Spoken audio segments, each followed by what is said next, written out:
Salam sukses. Kampanye Pilkada Jateng saat ini adalah serasa Pilpres kedua. Bukan lagi sekedar kampanye perang bintang, tapi lebih dari itu adalah kampanye perang para tokoh. 3 hari ini Jokowi menggempur kandang banteng Jawa Tengah hingga bikin porak-poranda. Dan hari ini giliran Kim Plus ikut menggempur juga. Sampai Bambang Pacul yang menjadi tim kemenangan untuk Andika Hendrar di Jateng dikabarkan masuk angin dan setengah hati. Lalu seperti apa serunya perang tokoh ini? Mari kita tonton bersama videonya.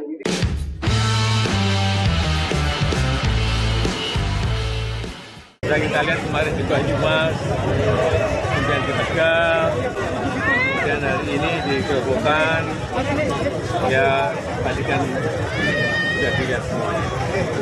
Alasan memilih Gerobokan Pak dari teman ketiga tahun ini, alasan memilih Ya kita akan melihat ada angka-angka, ada evaluasi dari situ, dari survei.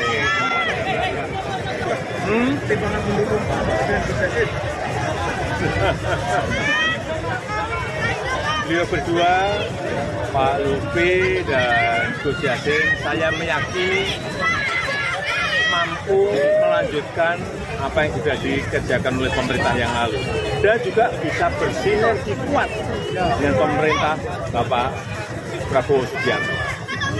Pak Jokowi yang sebelumnya itu pada saat masa menjelang purna sebagai presiden sudah menyampaikan bahwa akan kembali pulang ke Solo sebagai warga biasa, yang banyak masyarakat menangkap bahwa artinya harusnya itu kan suatu interpretasi bahwa Pak Jokowi tidak akan ikut lagi campur dalam politik. Tetapi ternyata hari ini tidak berselang lama malah seorang mantan presiden malah memutuskan menjadi juru kampanye di Pilkada. Teman-teman PDIP nggak perlu khawatir, nggak perlu juga risih dengan kehadiran Pak Jokowi, ya, begitupun dengan endorsement dari Pak Prabowo, karena itu memang sudah bagian paket dari harapan keberlanjutan dari pemerintahan Pak Jokowi yang sekarang sudah berlanjut kepada Pak Prabowo, itu diharapkan juga berlanjut di semua daerah, sehingga bisa sinergis. Dan itu terungkap manifest dari Pak Prabowo juga. Saya dengar ya dari bisik-bisik tetangga, Bang Pacul juga setengah hati katanya di sana itu. Oke. Iya, nggak all out gitu ya. Saya nggak tahu itu apakah itu persiapan menuju Kongres PDIP nanti atau enggak. Iya, Pak Jokowi ini kan secara personal punya modal kuat karena didukung oleh approval rating yang tinggi ketika sebelum turun 70-80%. Kemudian juga Prabowo Gibran tuh menang di Jawa Tengah dengan total suara yang luar biasa, 12 juta atau 57%. PDIP kecolongan di sana. Pak Jokowi ikut turun karena apa, melihat elektabilitas Pak? Enggak. Saya turun ya karena saya ingin turun. Gitu ya. Pak Jokowi tanggapannya Pak Prabowo juga mendukung Pak Ahmad Dhani gimana Pak? Pak Prabowo. Bahwa presiden dan wakil presiden mempunyai hak untuk berkampanye. Ya kan? Kita tahu Pak Prabowo itu ketua partai Gerindra. Beliau yang merekomendasikan calon-calon yang ada di daerah-daerah. Jadi kalau beliau berkampanye, saya kira sah-sah saja. Saudara-saudara di Jawa Tengah akan memilih gubernur dan wakil gubernur. Saudara-saudara sekalian, saya percaya bahwa dua tokoh yang tepat untuk Jawa Tengah adalah Saudara Komisaris Jenderal Polisi Ahmad Lutfi, seorang yang telah bertugas dan mengabdi Jawa Tengah cukup lama, dan juga Saudara Gus Yassin Maimun, putra dari guru saya Kiai Haji Maimun Zubair.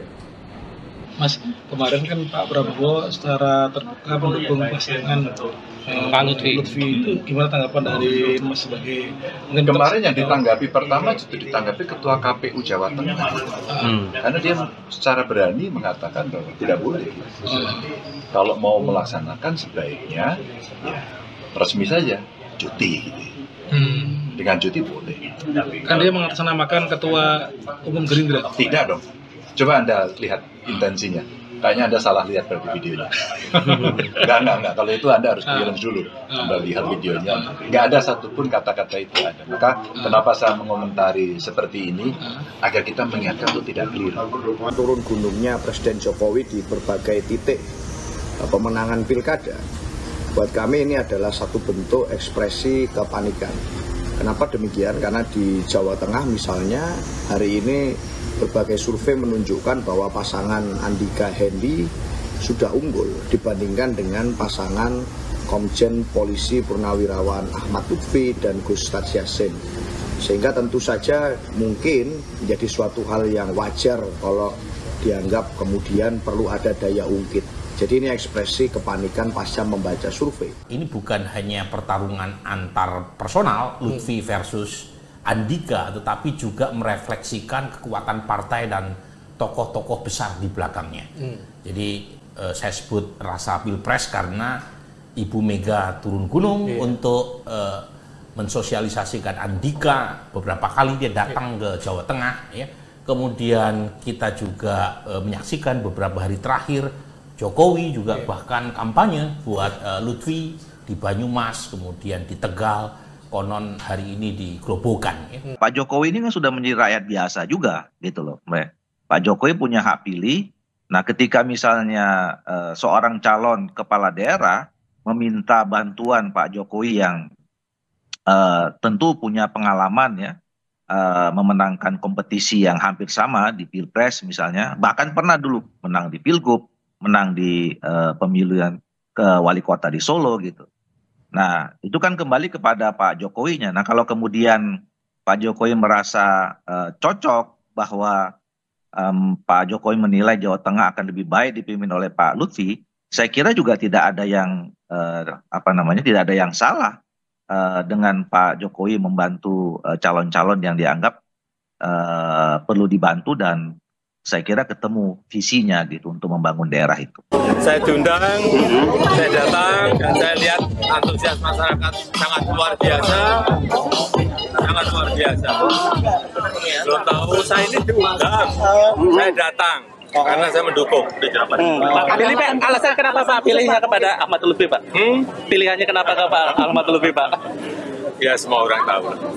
Yang perlu saya ceritakan. Tetapi yang jelas pemimpin baik nasional baik di daerah harus memiliki visi yang jelas untuk daerahnya, untuk negaranya harus. Saya akan mengutip survei Litbang Kompas, Mas Tifal ya.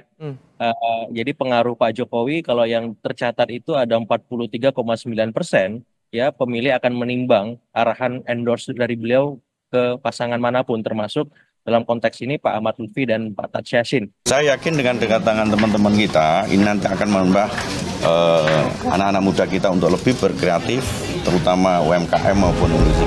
Tuh seneng banget aku tuh ke Jawa Tengah, terutama juga anak-anak mudanya. Kalau aku kan sekarang karena kebetulan juga sedang membina generasi muda, jadi kadang di tempat-tempat seperti ini kita perlu kasih tahu juga ke anak-anak muda supaya tempat-tempat seperti ini kan kita tetap jaga. Seperti kayak tadi kan curhatan tuh ibu-ibu, waduh ini kondisinya mereka susah jualannya, ya mungkin karena mereka juga harus kita kasih pembinaan ya Pak Lutfi ya. Lu foto Jawa nih Pak, jadi senang kalau Jawa Tengah itu jadi salah satu yang diperhatikan, apalagi anak-anak mudanya jangan sampai meninggalkan budaya-budaya seperti ini.